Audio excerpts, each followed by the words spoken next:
Tonight on the 31 Nights of Halloween Horror, there's a killer on the prowl. Hey, wait a second, not again. Hey, these ladies want to have a night on the town. However, Art the Clown has some other plans for them. Tonight's movie, Terrifier.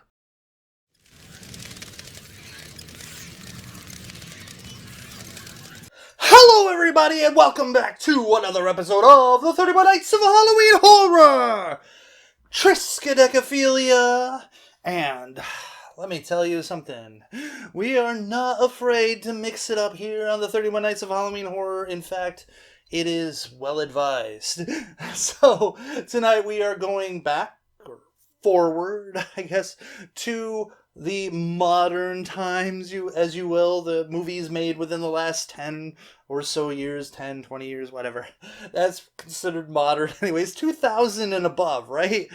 And, well, maybe 2010 and above. Anyways, and tonight, the movie we are going to review is a gory slasher film starring a clown, and that movie is Terrifier. Oh wait, this is Terrifier 2. Well, anyways, this is Terrifier 2, yes, but I don't actually own Terrifier, so yeah, I watched it on a stream on the Hulu, not the Hulu, the Tubi, which, honestly, if you are a fan of horror movies and you want to watch a bunch of movies for free, if you don't mind ads, and you're not a sophisticated aristocrat like me who can just afford lots and lots and lots and lots and lots of movies, or not fortunate enough to be able to just purchase tons of movies, then this is a good opportunity for you to expand your horror lexicon by going to Tubi and watching a bunch of horror movies. They even have some Gene Roland ones in there, which, so if you like, lesbian vampires, bam, they got you hooked up. Anyways, this is not like a sponsorship, but like, hey, Tubi, if you want to, I'm willing to work with you guys, because I love you guys. But anyways, enough of that. So, yes, ignore the Terrifier 2 in my hand. I just want something in my hand because otherwise, just weird. So, Terrifier, what is it about? Well, Terrifier is, I'm not going to talk about the beginning because I'm just not going to. I want you guys to watch this.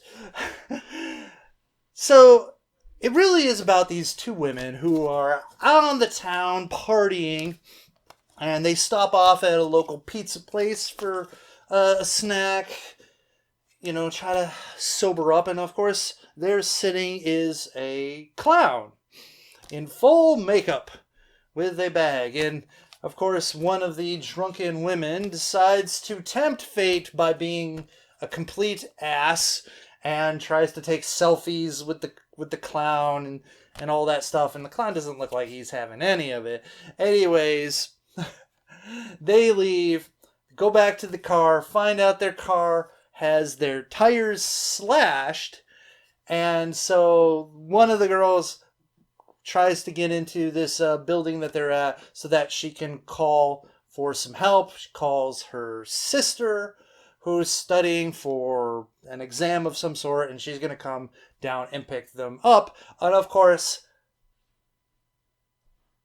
the clown, Art the Clown, has other plans for them, and so one of them ends up missing, and the other girl's basically trying to escape his advances and the inevitable, painful, horrible, nasty death that awaits her if he catches her. So, let's get to those scores, shall we? Violence and gore. This is a 5 out of 5. This is a bloody, gory, nasty, chunky movie. And its signature kill is rather infamous. And if you don't know about it, well, let's just say, if you don't like gore, you better split. Anyways, so 5 out of 5. Just, it is nasty. The brutal, bloody, gory stuff going on in this movie. Plus also some shit. which is disgusting in and of itself. But anyways, so 5 out of 5. Moving on to shock value, I'm going to give this a 4 out of 5. And honestly, like I said, the centerpiece kill is the most shocking thing because it is like awful to even think about it going down that way. Going down that way. Yes, indeed. Puns plenty here. Anyways, my goodness, it was a rusty saw too, isn't it? Oh, golly. Anyway, so 4 out of 5. Yes, if you're squeamish and you don't like blood and gore, this movie is not for you. This movie is not for you. Stay away from it. You're not going to have fun. You're going to end up vomiting. You're going to end up traumatized. You're not going to like it. But if you love bloody, chunky nastiness, you're going to love it. So there you go. 4 out of 5 shock value. Moving on to plot, and I'm giving this a 2 out of 5. The plot is thin as can be, with very little character development, very little nuance within the story. It's very standard. Yes, they try to do this thing with the homeless woman and the child, which is, honestly, I think it's kind of contrived and honestly, it's been done. It's been done. Get an original idea there. Seriously, it's not creepy. It's just sad. It's sad. It's not. It's sad. It's sad. Really, it is. Anyways, 2 out of 5. Moving on to acting, I'm gonna give this a 2.5 out of 5. They do a decent job acting, and I think Art's performance in this is really nice. He doesn't say a word, but he acts with his body language, his facial expressions, and I think he is definitely menacing and creepy all at once. So everyone else, decent job. 2.5 out of 5. Moving on to nudity and signature kill. 1 out of 5. 1 out of 5. I mean, let's face it. This is not sexy at all. And if you find it sexy, you need to see a psychiatrist. Seriously, right? Get some help. Okay, get some help. Seriously, it's like it reminds me of when I watched Flowers of Blood and was it Flowers of Blood and Gore or something like that? Whatever, the guinea pig one. Anyways. I saw it on YouTube for all the world. This was like a million years ago, by the way. But yeah, like surprise, surprise, all the places.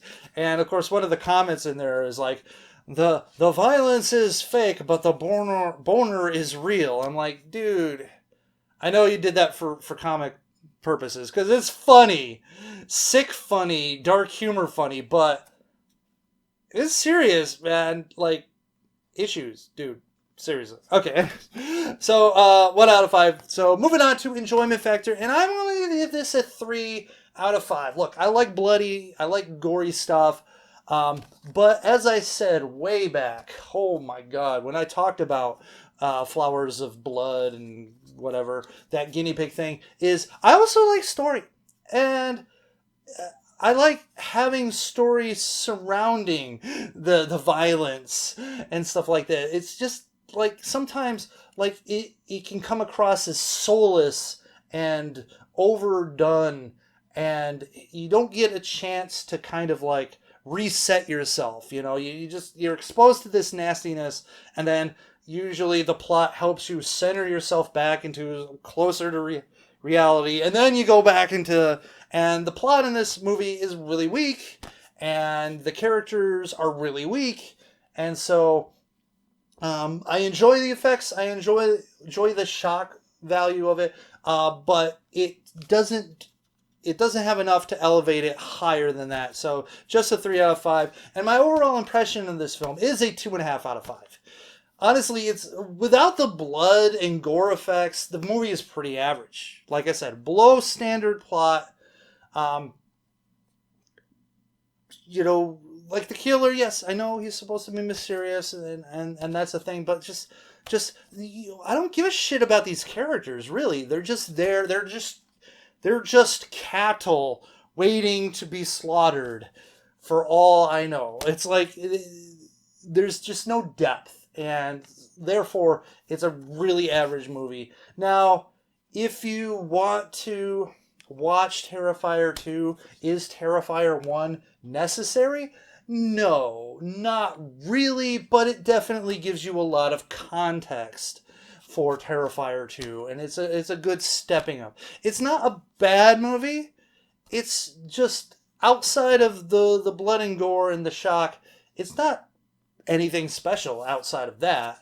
So there you have it, 2.5 out of 5. That averages out to a 2.9 out of 5, which, just with a lot of shock and blood, you definitely get those bonus points to up that. Otherwise, it probably closer to 2.5 on the average score, which is, kind of scary. Anyways, so there you have it, Terrifier. Tell me what you think in the comment section below. Do you agree with me? Disagree with me? All that good stuff. And thanks again for watching another episode of the 31 Nights of Halloween Horror. Don't forget to rate, comment, subscribe, notification bells, blah, blah. Stuff that you're not going to do because you're not even watching at this point. But anyways, stay scary, internet. And remember, if you find creepy clown guy at your restaurant, diner, whatever, wherever you are, late at night, and he just, not very talkative and stuff like that, just don't fuck around with him. Come on. You're just asking for all kinds of trouble. All kinds of trouble, especially nowadays. You're just going to end up on, some Twitter feed of stupid people doing stupid things. I don't know. Anyways. That's all I got. Yeah.